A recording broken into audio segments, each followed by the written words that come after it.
2 Timothy chapter 3. Woohoo! We're not in chapter 2 anymore. Paul makes no transition at all. One is not necessarily needed when he talks about people who do the devil's will. That's how he finished chapter 2. Now listen to how he begins what we have as chapter 3. But mark this. There will be terrible times in the last days. People will be lovers of themselves, lovers of money, boastful, proud, abusive, disobedient to their parents, ungrateful, unholy, without love, unforgiving, slanderous, without self-control, brutal, not lovers of the good, treacherous, rash, conceited, lovers of pleasure rather than lovers of God, having a form of godliness, but denying its power. Have nothing to do with such people.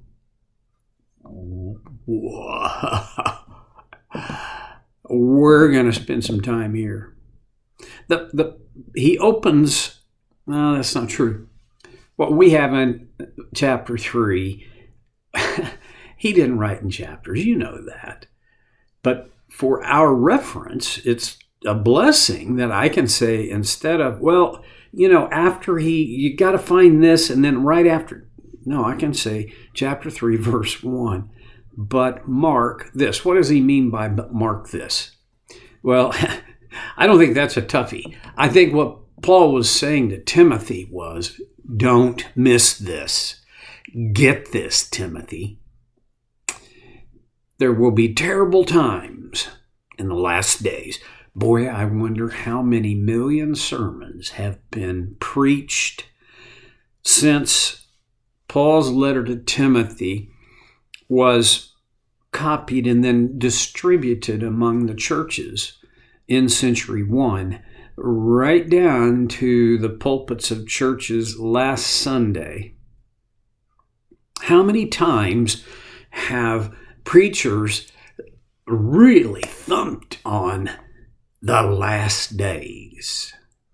These are the last days. And things have, look around you, things have never been this bad before. These are, friends, the last days. Okay, you can tell from you can tell. I'm not a fan of those kinds of presentations, and it's unfair for me to judge them, the people. I will say I want to do what I can to always tell the truth, but not be that guy that I just made fun of. The last days. When are the last days? Well, let's start here.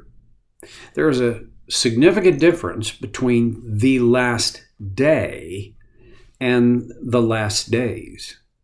I can tell you when the last day will be, honestly.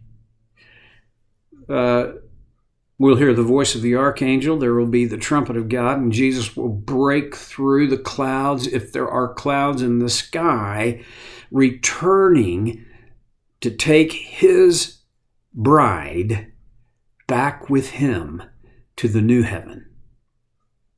After that, there's a lot of speculation about what it will look like, what the sequencing will be. But I can tell you that when Jesus returns, that will be the last day. Now, where's that on the calendar? I don't know. And now, my assumption is that Jesus always tells us the truth. And what Jesus said was, he didn't even know the day or the hour. That was up to God the Father. As a Trinitarian, I can believe, although I can't quite explain, how the Father, the Son, and the Holy Spirit, these three identities, these three persons, are yet one as God. I can't explain it. But there is, when Jesus told his disciples this, and this was, I think, moments, it would have at the very most been hours before he ascended into heaven, when he told them, nobody knows the time, not even me. Only the Father knows that. There is that pretty significant distinction between Father and Son. However you want to parse that out and think it through, I'm afraid I can't be very helpful. But I can say nobody knows the day or the hour. That's what Jesus said. So when I hear evangelists and preachers and teachers coming down hard with here's where we are and this is when it's going to be, I shake my head, and in my mind I'm thinking, Raka, you're an idiot. Or your passion has outstripped your thinking, which may be the case. Well, anyway, the last days, though, that's different. When did the last days begin? Well,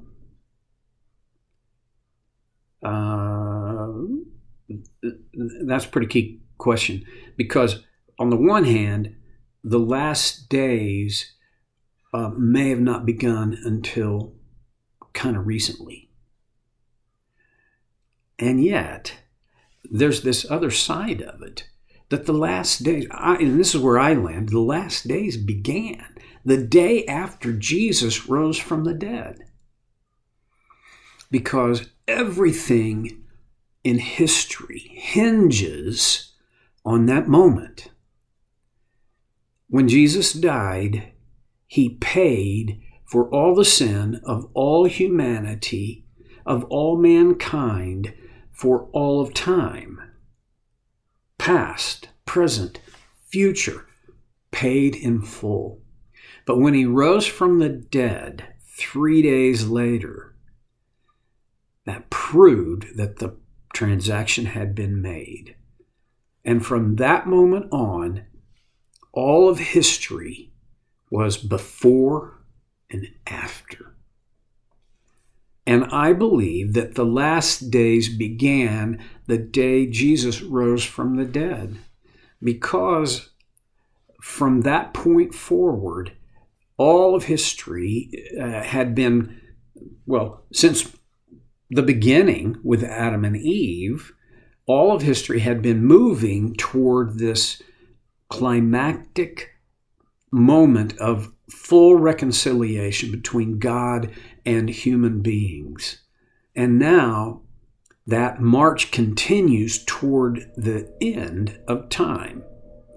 I believe that, well, first of all, the early church, the church of the first century, believed they lived in the last days. There was reason for them to believe this. Look at culture, look at politics, study history, ancient history a little bit, and you realize that in century 1, if you were an actual committed follower of Jesus, your life was in jeopardy. You're back from that, your standing in the community, your livelihood, your economic livelihood, your acceptability, your employability. I mean, you see, in the first 60 or 70 years after Jesus resurrected from the dead, Greco-Roman culture it was not this diverse, accepting, wonderful, everyone. There's the room is big, come right. No. There were the haves and have-nots. There were the slaves and the slave owners. And there were those who believed in true religion, which in Rome, the Roman Empire, meant what we think of as Roman mythology, was very localized and universal as well. Because we see them as myths, which they were, I think we minimize in our minds the power that they held for men, women, boys, and girls in century 1. There were those people, the true believers, and then there were the idiots. They didn't think of themselves as pagans. You see, they thought of Christians as pagans because they weren't accepting the true religion. Okay, now we look at it through the lens of our experience and we see it just upside down from that. That there was the true believer, the one who believed in God the Father, Jesus his Son, the Holy Spirit, the Jesus' full final act of redemption for all of mankind. We look at that and everything else as paganism. Okay, big history tangent, but it's worth taking. Christians were dying for their faith. Now, there are many cultural anthropologists and sociologists and biblical scholars who believe the actual number of men and women who were persecuted to death by the Roman Empire because of their faith was smaller than we might have imagined. Yeah, I won't dispute that. I don't have the background or the credentials, but I will say it's not like it didn't happen. Thousands, many thousands, 100,000 or so perhaps, died because of their faith. And oh, by the way, many of them didn't die a dignified death. They were torn apart by wild animals. And in the Colosseum in Rome, it was famous for staging these executions as entertainment. I don't want to be one of these guys that makes all of the Roman Empire the evil empire, but I cannot just say, well, it was not a lot different. No, it was vastly different.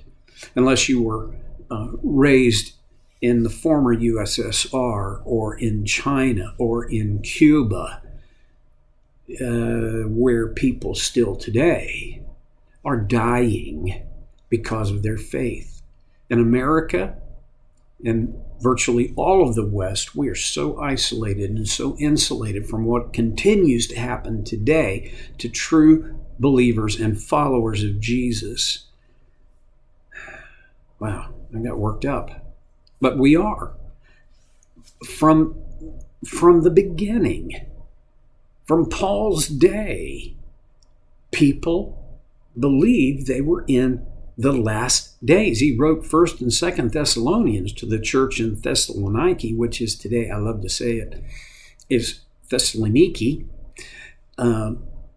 because one of their issues was they were so convinced that Jesus was coming back soon that they quit their jobs.